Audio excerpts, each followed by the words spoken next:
3x की घात 4 plus 6x की घात 3 माइनस 2x की घात 2 माइनस 10x-5 के अन्य सभी शून्य ज्ञात कीजिए यदि इसके दो शून्य √5/3 और माइनस √5/3 हैं। ये प्रश्न 2019 में पूछा गया था।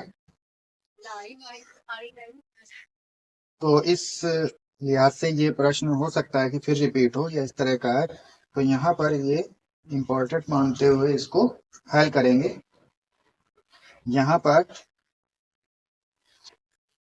दो शून्य दिए गए हैं, तो इन दो शून्य को लेकर पहले इसको बनाएंगे। माना कि एक शून्य है x बराबर √5/3, एक प्लस का है, और दूसरा है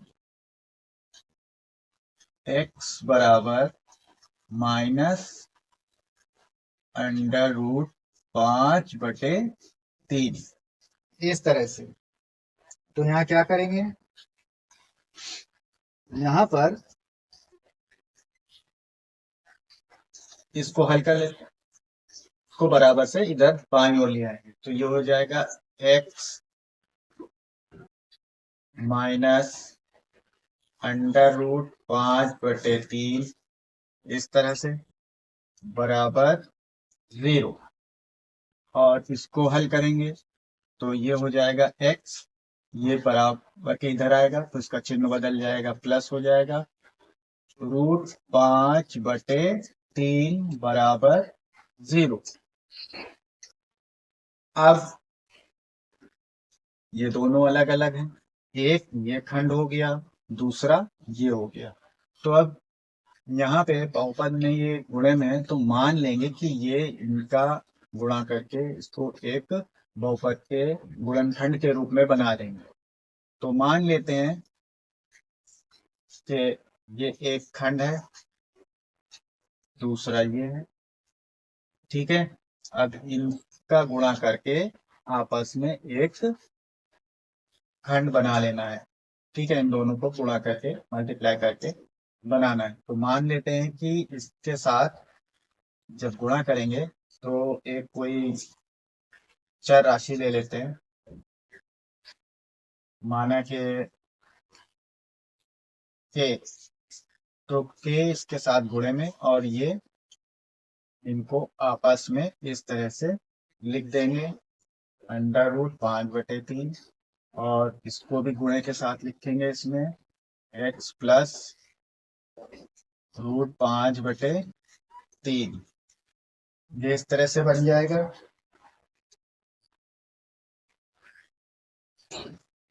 अब इसको हल कर लेंगे, अब इसका आपस में गुणा कर लेंगे। अब यहाँ पर ये a-b और ये a+b की तरह नजर आ रहा है, इसका फार्मूला होता है a² - b²। तो यहाँ पर ये a की जगह पर है तो इसका स्क्वायर हो जाएगा, तो इसको लिख लेंगे x² इस तरह से। फिर -b² होता है, b की जगह पर ये है √5/3, इसका वर्ग करेंगे तो ये बन जाएगा 5/3, रूट हट जाएगा वर्ग करने पर, तो ये बचा इतना। अब यहाँ पर मान लेते हैं, इसको हल करेंगे तो ये कुछ इस तरह से बन जाए,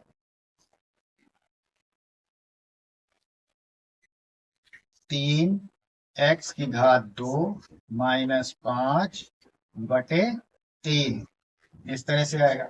अगर यहाँ पर k का मान लें कि 3 है, तो k की जगह पर 3 रख दें तो ये क्या होगा, तो ये 3 से 3 कट जाएगा, तो ये बचेगा 3x की घात 2 -5।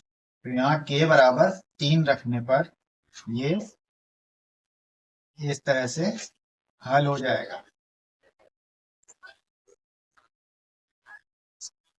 3 से 3 कट जाएगा, बचेगा 3x की घात 2 -5। इस तरह से ये आएगा।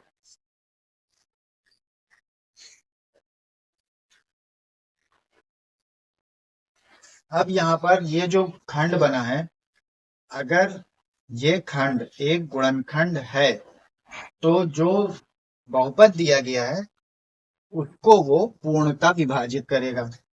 तो यहाँ पर क्या करेंगे कि इससे जो बहुपद दिया गया है उसमें भाग दे देंगे। तो यहाँ पर लिखेंगे 3x की घात 2 माइनस 5। और अब जो बहुपद है उसमें भाग दे देना है। तो बहुपद है यहाँ पर 3x की घात 4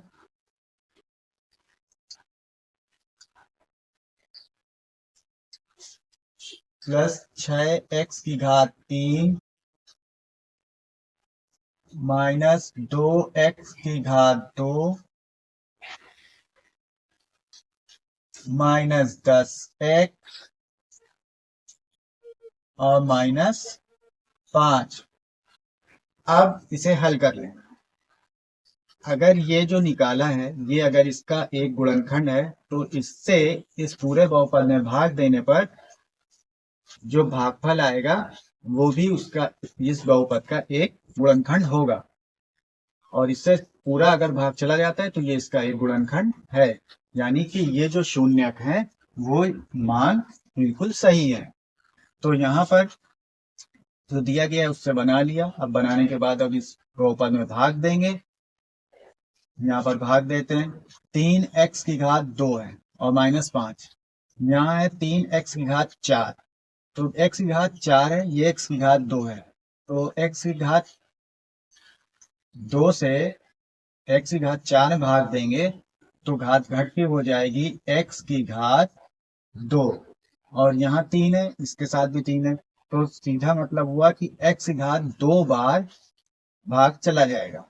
तो यहाँ x की घात 2 से 3x की घात 2 में गुणा करके रखेंगे तो 3x की घात 4 हो जाएगा।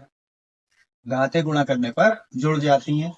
2 घात इसकी 2 घात इसकी मिलके x की घात 4 हो जाएगा। अब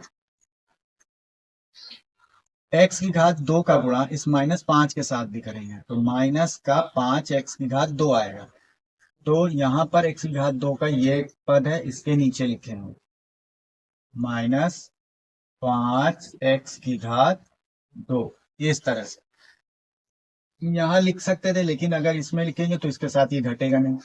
समझ पद होना चाहिए घटने के लिए। तो यहाँ पर इस तरह से लिख लेंगे। अब यहाँ पर घटाने पर चिन्ह बदल जाएंगे। ये प्लस का है तो माइनस हो जाएगा, ये माइनस का है प्लस का हो जाएगा चिन्ह। अब घटाएंगे, ये प्लस का ये माइनस का पूरा कट गया, 0 हो गया। ठीक है। अब यहाँ पर ये 6x की घात 3 बचा, लिख लेंगे 6x की घात 3। अब यहाँ माइनस का 2x की घात 2 है और ये है प्लस का 5x की घात 2।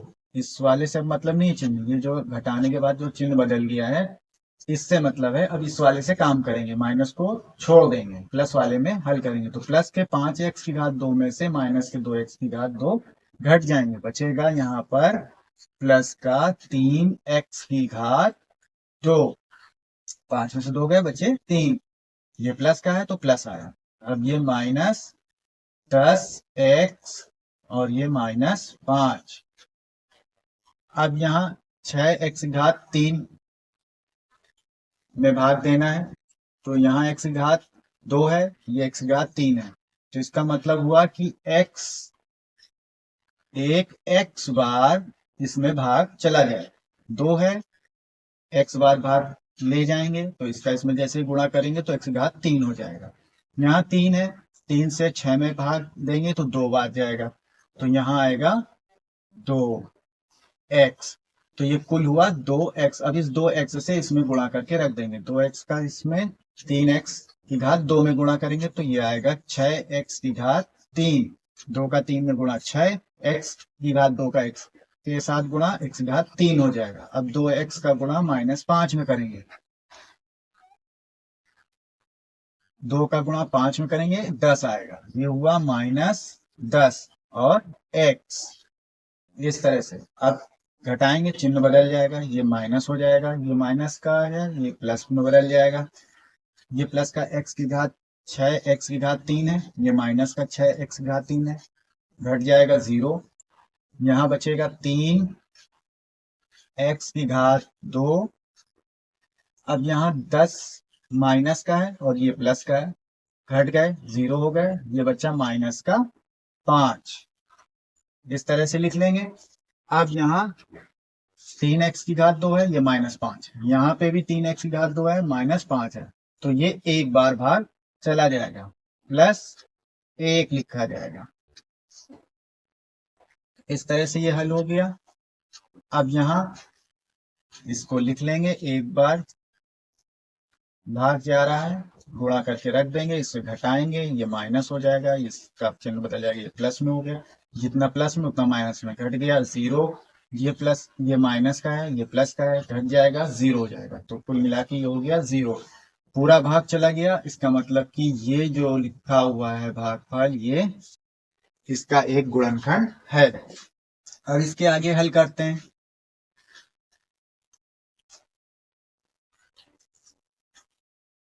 तो ये जो भागफल आया है इसको लेकर चलेंगे।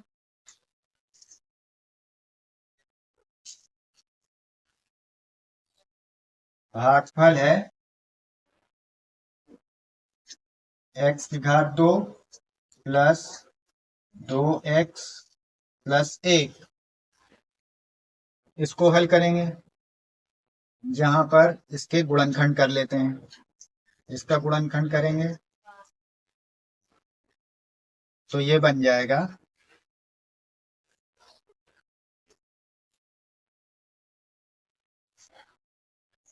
x प्लस 1 और x प्लस 1। इस तरह से इसको लिख सकते हैं x प्लस 1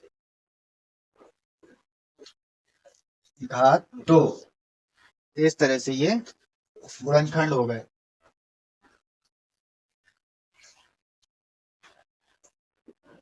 अब यहाँ पर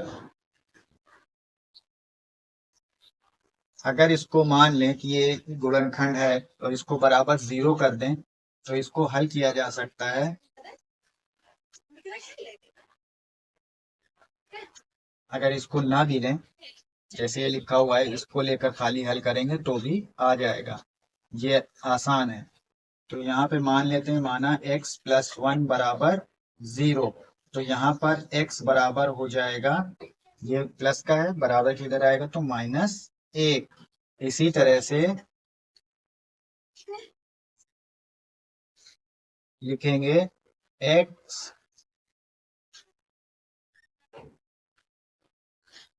प्लस 1 बराबर 0। इसको हल करेंगे तो यहाँ पर मान आएगा x बराबर -1। ये भी -1 और ये भी -1 आ रहा है। तो इसका मतलब है कि ये जो x के मान है ये दूसरे शून्यक हैं, जैसा कि इसमें कहा गया है।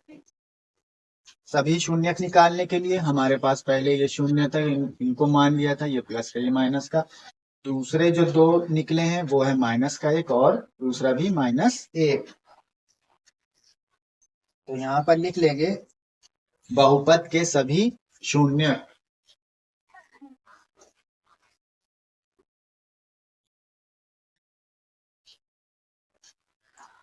बहुपद के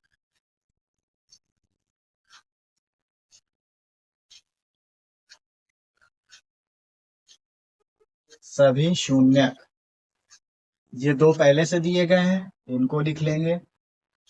√5/3